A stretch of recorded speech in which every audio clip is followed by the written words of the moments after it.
Good afternoon, everyone. It's Sheila here in Boho Daydreams, and welcome to my channel. I hope everyone had a wonderful weekend. I'm finally home. I got home yesterday at 3 p.m. and it feels really good to be home. I had a wonderful time away. I loved it. It was amazing to be gone that long and to spend that much time with everybody. It was a bit fractured because of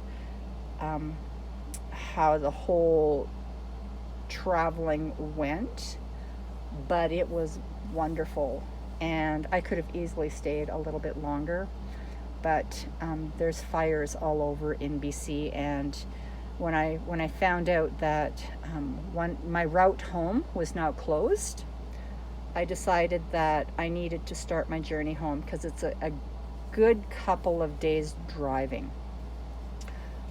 So I needed to also spend some time with my son, which was along the way.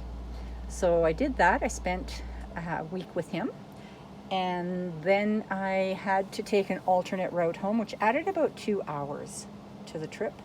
But I stayed with my sister-in-law then to break up the trip, because at that point it's still like 11 or 1,200 miles to go.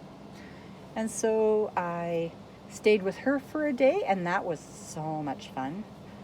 I'm going to miss her a lot too. And then I journeyed home. And it's always an adventure when you're trying to cross the border, especially now, because I'm okay if I can follow someone into the wicket at 4:30 in the morning. They'll only have one open. And now they don't even have the open sign up. They just, like, everything says closed, closed, closed. And then there's this little green light that's obscured by all the nice big posts that are up all over the place. So I missed it. So I was kind of driving around in their little parking lot. And then I see the man come out, and he's just not looking impressed. And I'm getting out going, oh, hey, I don't know where to go. And I look over to the Canadian side of the border, and I see a border officer standing over there looking at me, seeing what's going on, because the borders are very close, right? And he was very kind, and he says, oh, no, you got to come this way, okay. And I think, they take one look at me and say, oh, she must be a grandma. And so they're always very kind to me when I'm crossing the border. It's not the first time I've made a mistake like that. I hope it's the last time. It's always a little bit disconcerting. Anyway, we have a lot of fires around here also. I can't see the mountains on either side of me. And the field just across from me here is rather obscured too with smoke. So there's a lot of fires going on around here. Not every summer is like this here, but according to my husband, a lot of summers are. I'm just going to give you my contact information. I've had an influx of subscribers. Thank you very much. It's really nice. It's always nice to see subscribers come along. So I'm scoghill4@gmail.com, or on Facebook, I'm Sheila Gingerich, and our Facebook group is Boho Daydreams, and I'm going to link all of that in the description box, because as things come up, that's how you connect with me. I don't do Etsy. I find that Etsy's fees are rather high, and I try to keep the fees down as best as I can. So if I stay out of Etsy, that's saving all the Etsy fees, which it works out to a lot to us crafters. So what else? I'm going to have a bunch of new stuff coming up. And really, I just wanted to pop in and say how thankful I was that while I was in isolation, that you stuck with me and that you encouraged me. I learned how to make 2 journals, which sold. I'm so surprised. Like, you can't even believe I'm so surprised. So that just made me feel absolutely wonderful. We're our own worst critics. I hope I can do it again. I hope I can make another journal, because I don't really feel that confident in my journal making skills. Anyway, I wanted to show you some fun stuff that I found.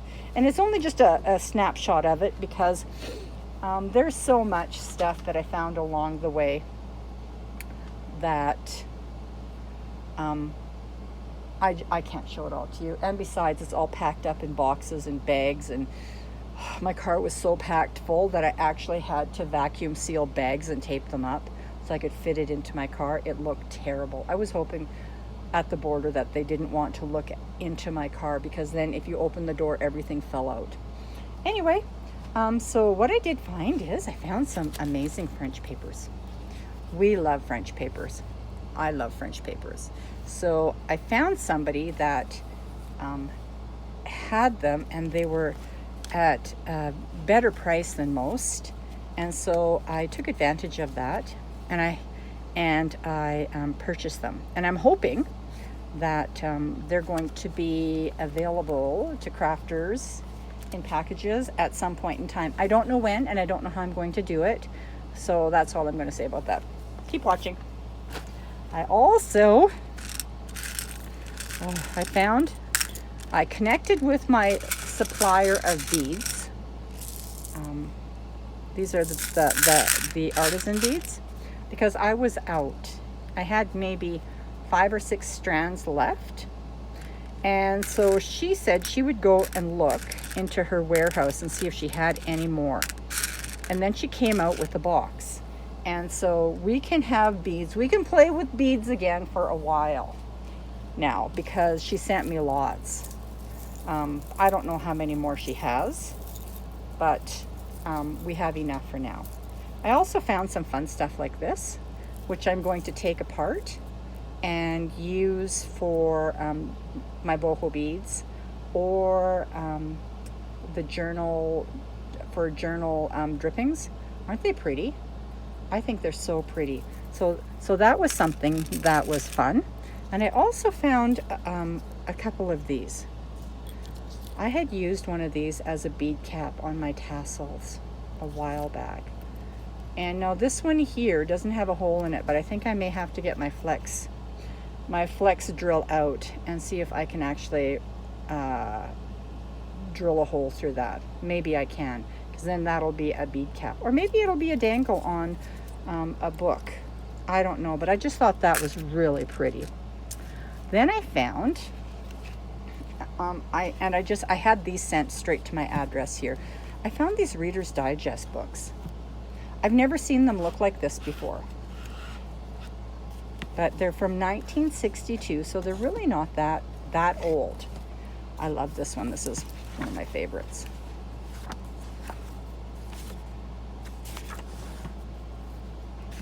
Aren't they pretty? Some of them have such beautiful paper.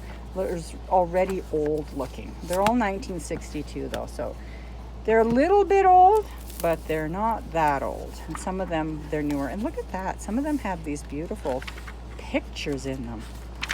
I just love it.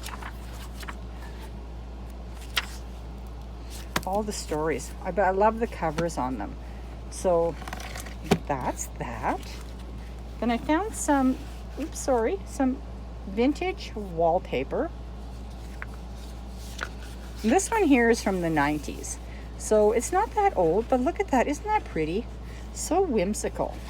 I found that one, and I love this one. This one I just love. Look at that. Isn't that pretty? I just love that. These are borders, but they're wide borders. And they're only, these ones are, the ones I'm showing you now are from the 80s. Oops. But I think they're so pretty. I love to find the antique stuff, and I actually did find one antique roll. I just don't know where it's sitting right now. But sometimes when you find the vintage stuff, it's just as pretty. Oh, I just love this one too. It already looks kind of grungy. So I found enough of that to probably to be able to use in a package at some point in time. Let's see, what else do I have? Oh, I found some of the vintage trims. Let me just show these to you. I found these, and I had them shipped. Look at that, the cellophane tape. Oh, I don't know if you can see that. Cellophane tape is so old on this, that it's just brittle. It wants to break. I just love it. Look at that. It's made in Japan. And then there was some of this. And I love this one. Look at that. I love it.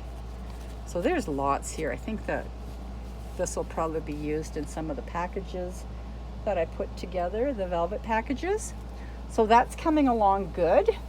I need to clean up a little bit more before I can put anything out there. It's a hot mess. If anybody lives close, come visit me. I could use some help. Anyway, I hope everyone has a wonderful week. And say hi. Come in, comment, say hi. I will talk to you all soon. Bye-bye.